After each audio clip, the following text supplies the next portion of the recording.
Dostlar, менә бу газетабызның инде 2нче ярты еллыгының подпискасы бетте. Жаңа газета чыра башлады дип әйтсәк тә була, әмма безнең уку залыбызда уч телендәге дөнья дигән язмабыз дәвам итә. Менә аның авторы Роза ханым үзе Яшалыдан кайткан һәм аның безнең укучыларга әйтәсе сүзе дә бар.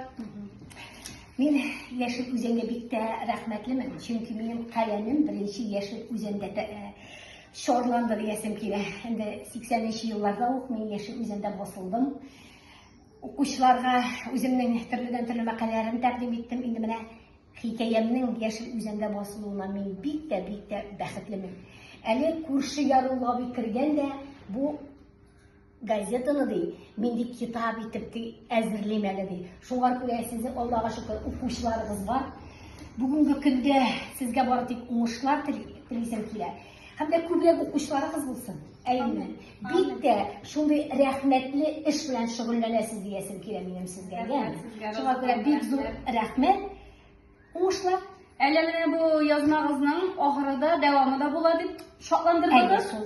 Уч төбендә дөнья башка исем белән, сагыну шире дигән бер исем белән Алла бирсән чыгачак ул дип уйлыйм. Һәм ышанабыз инде, сез аның дәвамында безнең газетага бирерсез дип.